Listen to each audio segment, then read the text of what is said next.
რას დავდივით, იმაზე მეც ვაკეთებ და იმაზე მოკლედ დროში.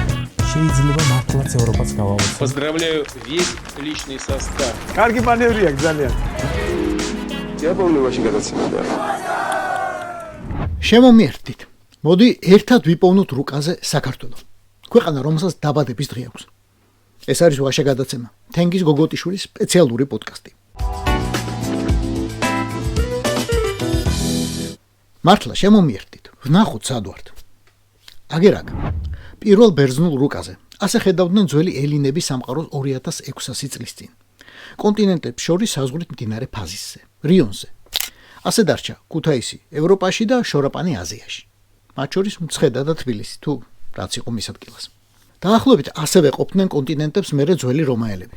მერე კონტინენტების საზღვრები დადიოდა ზემოთ, ქვემოთ, მარცხნივ, მარჯვნივ. საქართველოს ისეთი პატარაა, საერთოდ ფანქარი რო აგიცდეს, მთელი ქვეყანა შეიძლება რაღაც სხვაგან მოხდეს. ხოლო ანაქსიმანდრეებისა და სტრაბონების იქით თავარი იყო სად იყო საქართველოს გულით. თავარი იყო რომ მისი მეფეები ანდერძატოვებდნენ, ნუ დაუტევებთ გზასა ბერძენთასაო. ანუ ევროპა და ევროპულობა არ დაკარგოთ.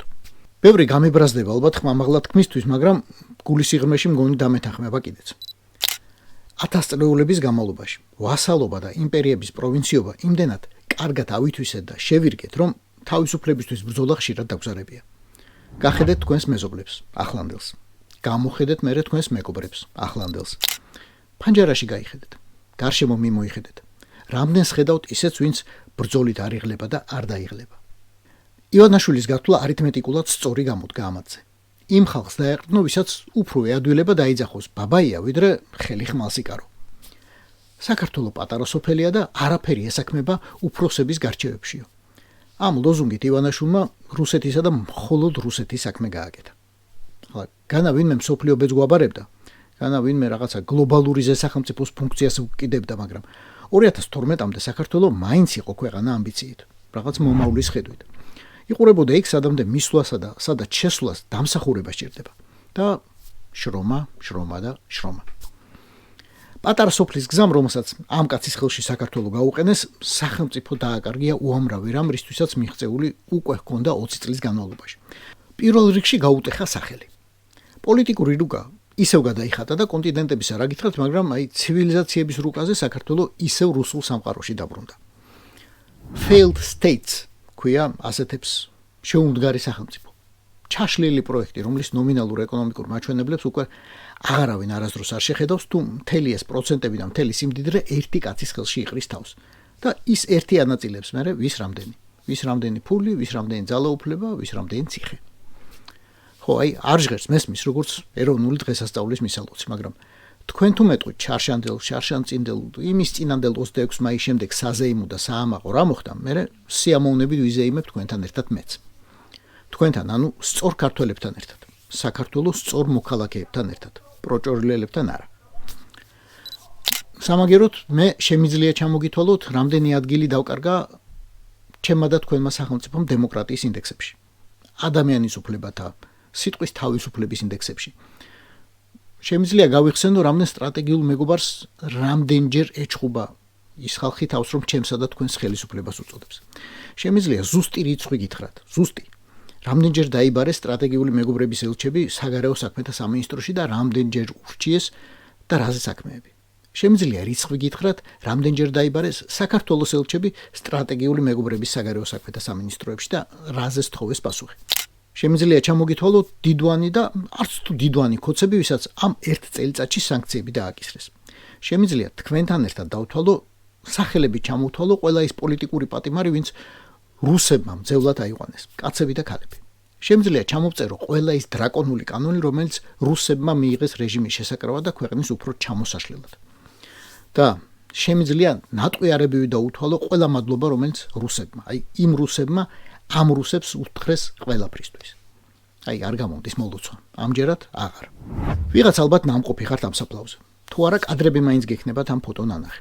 დავით კაპანაძის აძვისელი გლეხის საფლავი ამ ქვეყნის ისტორიის ნაწილია.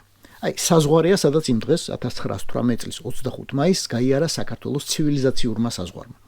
დღე, რომელსაც უნდა დაემთავრებინა ერთი ეპოქა და დაეწყო მეორე. ასეც მოხდა. დავით კაპანაძის შვილებმა მეორე ეპოქა დაიწყეს, მაგრამ მხოლოდ 3 წლით. გზა ისევ რუსმა ჩახერგა. მათმა შვილიშვილებმა და შვილთაშვილებმა, აი ჩვენ ყველამ, კიდევ ერთი ეპოქა დავიწყეთ მერე და ისევ რუსმა ჩაგვიხერგა გზა. იმ მუხის არ იყოს, ცული რას დამაკლებდა ჩემიანი რომ არ ერიოში, იგინთო, რუსმა ახლაც ეთნიკური ქართველების ხელით ქნა ეგ, როგორც ყოველთვის. საზღვარი ევროპასა და აზიას შორის დღეს გადის რუსთაველზე, რუსთავის ციხეზე, იზოლატორებზე მთელს ქვეყანაში, სადაც პოლიტპატიმრებს ესე მოისურიან ხოლმე. აუდიტორიებზე, სადაც ასეთი ბავშვები სწავლობენ და აგროვებენ ფულს, რომელიც მთავრობამ დაინანა სხვა ბავშვების გადასარჩენად. კლასებზე, სადაც ასეთი ბავშვები სწავლობენ და ევროპის დროშებს შლიან. ამ ხალხს, ამ ქვეყნის, ამ საუკეთესო მოქალაქეებს უჭირავთ დღეს საზღვარი პოლიტიკურ ევროპასა და პოლიტიკურ რუსეთს შორის. და ეს უნდა გვახსოვდეს. ცივილიზაციებს შორის. ეს ხალხი ასრულებს წმინდა მეფის ანდერძს. ნუ დაუტოვებთ გზასა ბერძენთასა. ეს ხალხი ერთგულებს თავიანთი ქვეყნის კონსტიტუციას. ეს ხალხი დარაჯობს მომავალს, თავისთვის, თავიანთი მამებისთვის და დედებისთვის, თავიანთი შვილებისა და შვილიშვილებისთვის. ჩემთვისა და თქვენთვისაც კი, ქოცნო, რომ ხვალ და ზეგ და მაზეგ. აღარ დაშირდეთ ჩვენ შვილებსა და შვილიშვილებს გულზე დაწერა ჩვენთვის. მონობაში ტანჯულო, შენი ნატვრა ახსრულდა, საქართველო გათავისუფლდა.